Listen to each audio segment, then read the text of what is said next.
totally non-productive, just lazy, idle, disgraceful human beings. You see, listeners, I think Richard Shittlebob likes, when he enjoys a film, there has to be a good work ethic. There has a good work ethic in the film, which is just not justifiable. You can't honestly tell me that you enjoy watching films with French people sitting in a bistro, shrugging their shoulders, smoking galois, and doing absolutely nothing of any use. I don't think the whole film was set in one room with French people sitting around doing nothing. That's how it seemed to me. I think there was the occasional scene where that happened, but even in those scenes you couldn't exactly say that there was nothing happening. There was nothing happening. There was Audrey Tattoo in the lead role, standing behind the bar, behind the counter, being smug. You had the blonde woman with the curly hair who stood in front of the cigarette kiosk, who just stood there being bloody useless. You didn't find that the whole dynamic between her and the other chap on the side of the bar? Oh, you didn't find that interesting at all? I was about to get onto him. Sorry. You had the customer, the perpetual customer that was in the shop at all times. Some dwarf with a tape recorder. So we're watching a film where somebody is recording the scene that we're watching and then playing it back for us. It's absolute nonsense. Well, I think you're being very, very judgmental about it, Richard, if I may say so. I think you're condensing the whole, I don't know how long Amelie was, probably 3 hours. 3 hours? There we go. 3.5, mate, 3.5. I think you're trying maybe 5 hours. I think you're trying to judge the whole length of the movie, however long that was, on the basis of a couple of scenes. I think that's unfair. Amelie's character was massively infuriating. I thought she was beautiful. She was so happy all the time, it made me sick.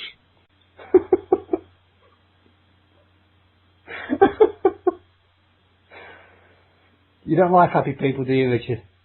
In the correct context, happy people are fine. Well, they need a particular reason to be happy. In the correct context. Go on, explain it. Why didn't you like Amelie to be happy? In church, we have moments of great solemnness, but for 5 or 10 minutes during each service, one of the young members of the congregation takes out a guitar, sings a beautiful song about the Lord that they composed. In those moments, it is acceptable to be happy. Well, I'm glad you've got that little window in your life somewhere, Richard. It's better than I struggle to think of any other occasion. Do you really? Can you give us another example of something that might make you happy? Don't think too hard. One time, well, I'm having to think, I'll be honest with you. How about enjoying an ice cream? Make you happy? No, I would never buy ice cream. That is simply an indulgence. What about a film that you have enjoyed? You enjoyed Dirty Harry. Did that make you happy? No. I seem to remember that involved different feelings, actually, other than happiness. But anyway, that's a different matter. That was the Earl Grey. Yes, we did clear that up. You're quite right. That was the Earl Grey, Nathaniel, as you well know. But you love that kind of all-pervading sense of justice, the robust cop. That must have given you some satisfaction, some happiness. It was a fantastic film, but at no point was I happy while I was watching it. Really? No. Not even when he brought the criminal to justice? Not even when he got shot into the water? I felt that he had done his duty, that he had performed his service to the utmost level of his ability, and that he should be very, very proud of himself. They were my thoughts. Okay. What about, you know, we talked about last week, briefly touched on your relationship with your wife, didn't we? Oh, yes, Yvonne, yes, lovely. Lovely Yvonne. Yeah, lovely Yvonne. She gets up early in the morning, of her own free will and choice, There's the house, all for the love of her husband. That's right. Happy. That must make You happy. that makes her happy. Surely it makes you happy as well. No, not at all. I come down. My toast, my crumpets, my cornflakes, my orange juice is ready. But that doesn't make me happy. You got any hobbies, Richard? Fishing. Fishing, right? Yeah. And that doesn't make you happy? No. Not even when you stick the hook through a poor innocent fish's gills? Does that make you happy?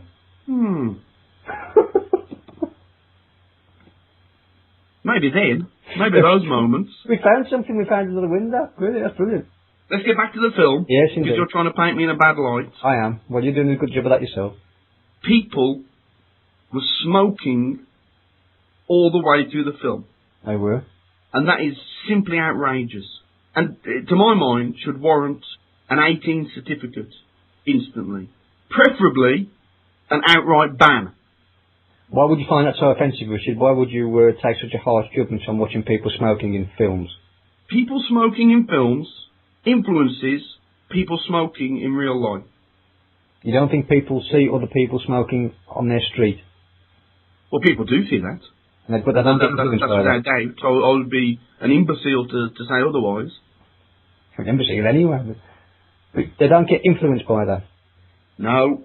No, okay. Only when they see somebody on the silver screen, that influences their life. What you've got to remember, Nathaniel, is that most people are idiots.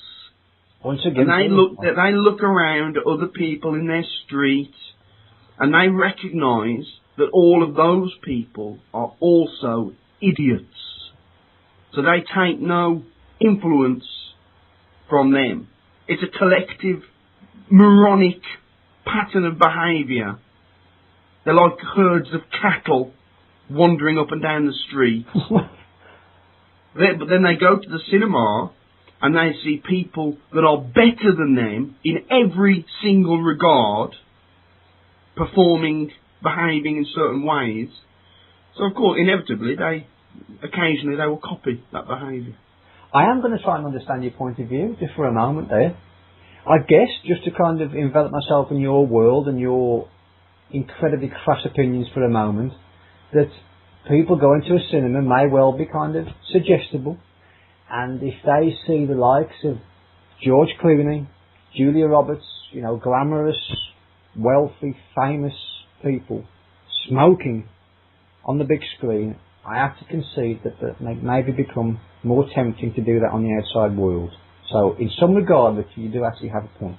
So we are in agreement? No, absolutely not. We're not in agreement whatsoever. But in the spirit of being open-mindedness and being rational about things, which thank God I'm here to do, because if we have to listen to your boil for an hour, I think that would have a terrible influence. But in the spirit of being rational and trying to understand your viewpoint, you do have something to say on that matter. What would you rate the film? I would give Amelie 8 out of 10. That's actually lower than I thought. I anticipated that being a straight 10 for you. It's the smokers, mate. Well, I'm glad to see you're seeing some sense at least.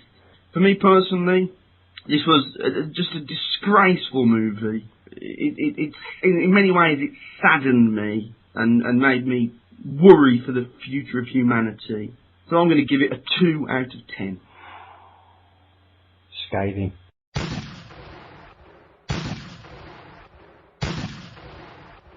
Okay, so this is the point where we discuss a topical news story and what other stories there have been to talk about than the riots that have been taking part all around the country this week.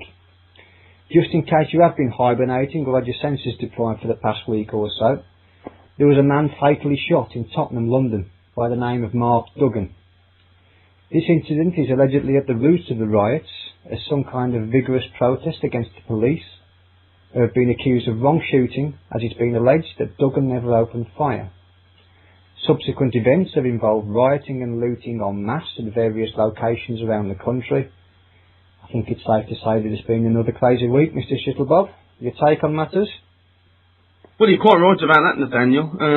It's been pretty extraordinary. Now, just as a point of housekeeping, I actually wanted to talk about the Edinburgh Fringe and the fact that was starting up. So, listeners, if the following 5 or 10 minutes is not in any way entertaining, you know who to write to.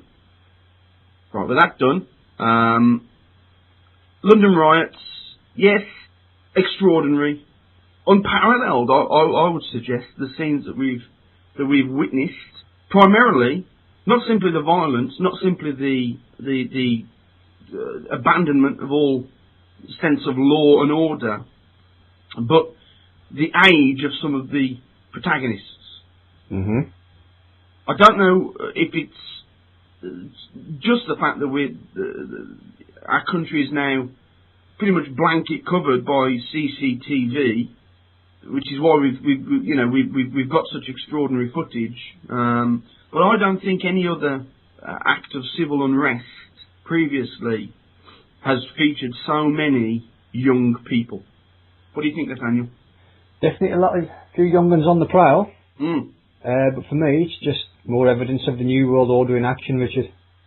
It's just a few yobs, and I do say a few. They decide to pluck up the courage to raid a shop, nick a few mobile phones and some trainers, and all of a sudden we've got the public en masse demanding more police, stronger police action, just demanding the police stroke nanny state that we're all supposed to be so keen to avoid. I believe it's a governmental tactic, and it has a name. It's called Problem Reaction Solution. That's exactly what's going on here. I mean, clearly, Nathaniel, you are spouting nothing but absolute nonsense. You listen to me. I'm listening to you. With your left-wing, ultra-liberal, power to the people, anti-establishment rhetoric. I'm all ears, Richard. The people rioting on our streets, on the streets of our glorious capital,